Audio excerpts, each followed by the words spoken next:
saya teringat satu syair. Nabiyun azimun khuluqul ladzi lahu azzamar rahmanu fi sayyidil qutbi.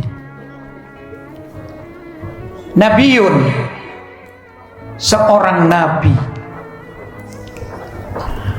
azimun, yang sangat mulia,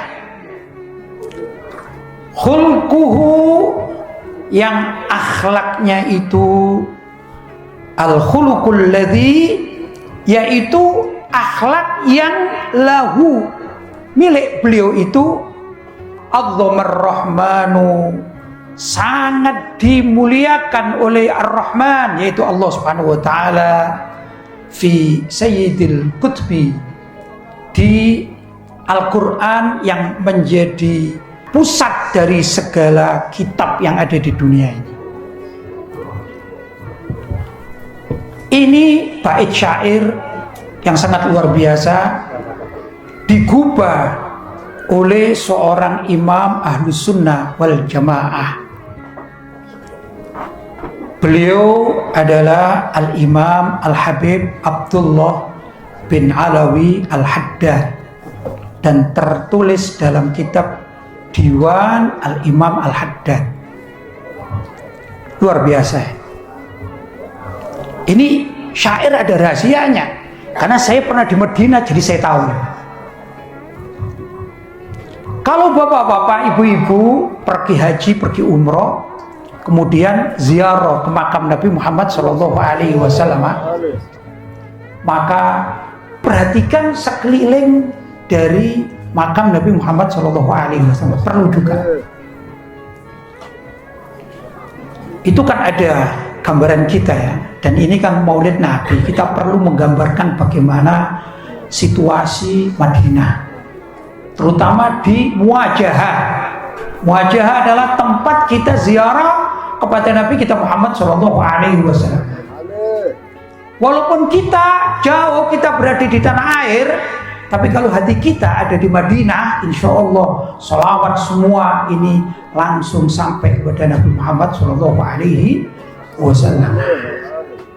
Dan terutama kalau kita hadir, hati kita hudurul qalb, hadir, kita bayangkan terus, kita berjumpa dengan Nabi kita dekat dengan beliau. Begitu caranya ziarah ke makam Nabi Muhammad sallallahu alaihi wasallam.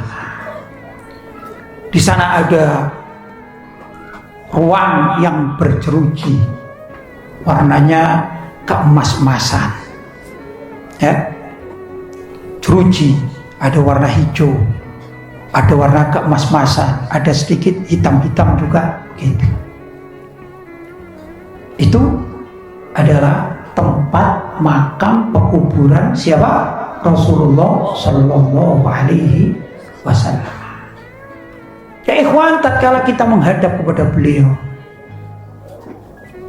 maka di atas itu, di atas makam Nabi, di atas jeruji-jeruji itu, ya, ada beberapa tulisan-tulisan, ada juga ayat-ayat Al-Quran.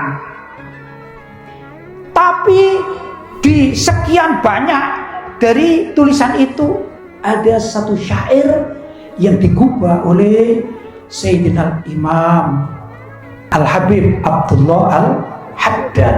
Tulisannya, Nabiyun azimun khuluqul ladzi lahu azzamar rahmanu fi sayyidil qutbi. Itu yang tertulis di atas. Luar biasa ya, karangan Al-Habib Abdullah Al-Haddad. Walaupun beliau berada di Tarim, berada di Hadramut, tapi tulisannya ini ada di makam Nabi Muhammad Sallallahu Alaihi Wasallam. Kira-kira ini orang biasa atau orang luar biasa, orang biasa atau wali minal aulia, sampai tulisannya diabadikan di atas makam Nabi Muhammad Sallallahu Alaihi Wasallam. Pasti ini seorang sangat luar biasa. Mana karya-karya syair yang lain yang diadopsi sampai ditempelkan di atas makom Nabi. Jarang yang ada, kecuali orang-orang khusus. Dulu di zaman pemerintahan Khilafah Utsmaniyah At-Turki atau Ottoman di wilayah mana? Turki. Saat itu Khilafah Utsmaniyah ini menguasai dunia. Riwayatnya begitu. Karena menguasai dunia, maka Khilafah Utsmaniyah itu bisa melakukan apa-apa yang terbaik, terutama untuk Islam. Salah satu dari Sultan Turki atau dari Sultan Utsmaniyah mendapati syair bait tadi itu. Kemudian beliau meminta agar ini bait yang sangat luar biasa diabadikan dan ditempelkan di atas makam Nabi Muhammad Sallallahu Alaihi Wasallam. Sudah ratusan tahun yang lalu ada ya ikhwan tulisan tersebut. Tidak ada ulama satupun yang ingkar. Tidak ada. Berarti apa? Ini diterima biqabulil ummah. Jadi kalau ada orang sekarang menolak keberadaan beliau misalnya dibandingkan ulama seluruh dunia ratusan tahun, kita mau ikut siapa? Ulama seluruh dunia atau orang-orang zaman sekarang? Karena kita hidup di zaman digital, di zaman media sosial yang kadang-kadang mendengarkan satu nama disebut, wah itu dikomentari dengan yang naudzubillah mengerikan. Kita menyebut nama seorang wali dari kalangan masyayikh, dari kalangan kiaiat.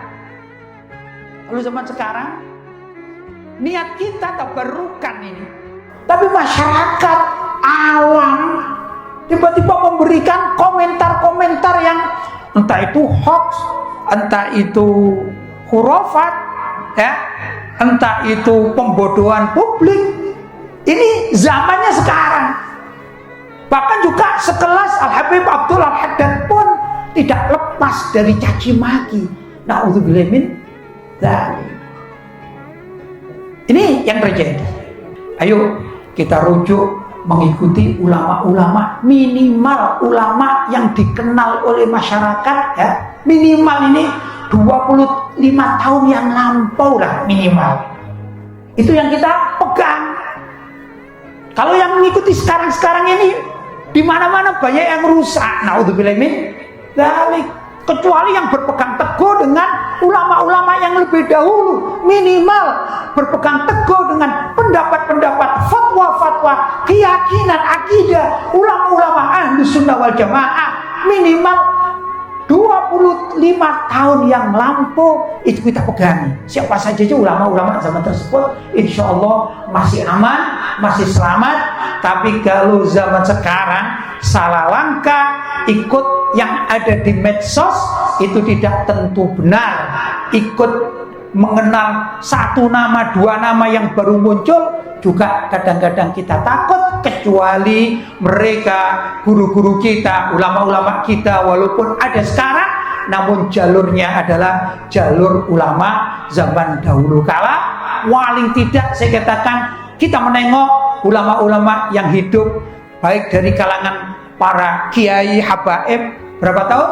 25 tahun yang lampau. Insya Allah kita akan lebih selamat mengikuti mereka, karena zaman tersebut masih belum banyak fitnah-fitnah akhir zaman.